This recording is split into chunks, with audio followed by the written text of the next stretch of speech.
नमाज विश्वविद्यालय में हुई तो प्रोफेसर पर कार्रवाई हुई। गुरु घासीदास विश्वविद्यालय यानी सेंट्रल यूनिवर्सिटी बिलासपुर का यह मामला है और पूरा मामला क्या है आपको विस्तार से बता देता हूं। छत्तीसगढ़ के एकमात्र केंद्रीय विश्वविद्यालय से हैरान करने वाला मामला आया, जिस विश्वविद्यालय में कश्मीर से लेकर कन्याकुमारी, नॉर्थ ईस्ट से लेकर विदेशों के बच्चे पढ़ने आते हैं, वहां के प्रोफेसरों पर बहुत गंभीर आरोप लगा है, जिसको लेकर बवाल मचा हुआ। क्या है पूरा मामला, देख लीजिए।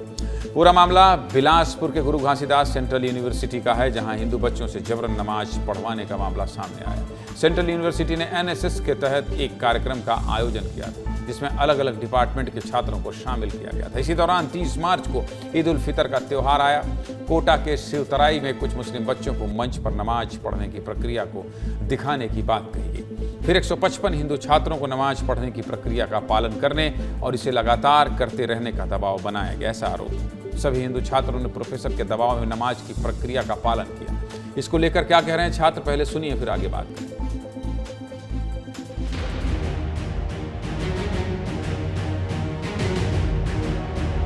सेंट्रल यूनिवर्सिटी में नमाज की पढ़ाई, जबरन नमाज पढ़ाया गया हम लोगों को। तो वहाँ पे बोला गया कि जैसे वो लोग करेंगे वैसे आप लोगों को करना है। यदि आप लोग ऐसा नहीं करते हैं तो आप लोगों को इनडिसिप्लिन का चार्जशीट फाइल कर दिया जाएगा और आप लोगों का सर्टिफिकेट को भी रद्द कर दिया जाएगा। सेकुलरिज्म का जो शब्द है वो हम ही लोग के लिए प्रयोग किया जा रहा है और लोगों के लिए नहीं। पहले से फ़ोन को छात्रों का जब्त कर लिया गया, बंद करवा लिया गया।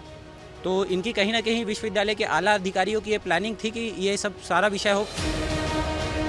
किसी भी धर्म का नियम जो होता है उसको जबरन किसी से करवाना अत्यंत निंदनीय है। बच्चों की धार्मिक आस्था को ठेस पहुंचा है, इस पे शासन प्रशासन को ध्यान देकर कार्रवाई करनी चाहिए। प्रोग्राम ऑफिसर जो भी कोऑर्डिनेटर प्रोफेसर दिलीप झा थे, इनको निकाला जाए, इनको टीचर पद से निकाला जाए।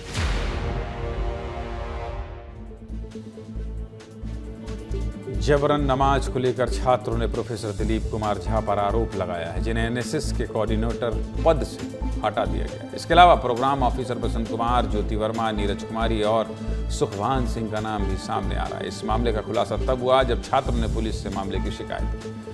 मामले के सामने आने के बाद हड़कंप मच गया और हिंदू संगठनों ने नाराजगी जाहिर करते हुए हिंदू बच्चों की भावनाओं को ठेस पहुंचाने का आरोप लगाया। इस पूरे मामले में यूनिवर्सिटी प्रबंधन ने जांच टीम का गठन कर दिया और पुलिस भी मामले की जांच कर रही है। क्या कह रहे हैं एसएसपी रजनीश सिंह और यूनिवर्सिटी के मीडिया इंचार्ज, सुनिए। उसमें हम लोगों ने सीएसपी ने वहाँ के कुलसचिव को, विश्वविद्यालय प्रबंधन को लेटर लिखा है कि इसमें जो क्रोनोलॉजी है, जो भी है डेट वाइज की कब क्या हुआ और कौन कौन लोग वहाँ शामिल हुए थे और क्या क्या गतिविधियाँ हुई थी उस कैंप में, तो ये सारी चीज़ें डिटेल दें और इसमें जो भी विश्वविद्यालय प्रबंधन द्वारा जांच की गई है उसकी भी रिपोर्ट हमें दें, जिसके आधार पर इसमें अग्रिम कार्रवाई की जा सकेगी। तरीके की घटना नमाज पढ़ने की कुछ हुई है और उसमें कुछ बच्चों की शिकायत है। इसके संबंध में विश्वविद्यालय प्रशासन ने मीडिया रिपोर्ट्स को संज्ञान लेते हुए तत्काल एक फैक्ट फाइंडिंग कमेटी बना दी है, जो कि इस पूरे मामले की तह में जाएगी, गहन विश्लेषण करके अपनी रिपोर्ट को शीघ्रातिशीघ्र प्रस्तुत करेगी।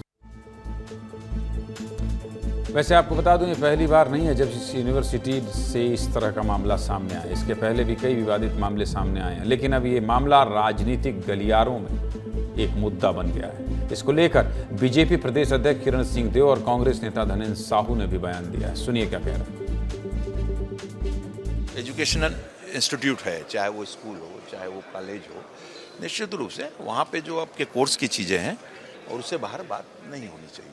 इसमें क्या हुआ, कैसे हुआ और इसकी क्या परिस्थितियाँ हैं, जैसी बात होगी तो निश्चित रूप से इसमें बात कर सकते। ये चूँकि बहुत गंभीर बात है, आखिर कोऑर्डिनेटर भी सारे के सारे हिंदू हैं तो उन्होंने नमाज क्यों पढ़वाया, ये गंभीर बातें हैं। इसकी जो है पूरी तरह से जांच की जानी चाहिए और जो दोषी लोग हैं उसके ऊपर निश्चित तौर पर कार्रवाई की जानी चाहिए।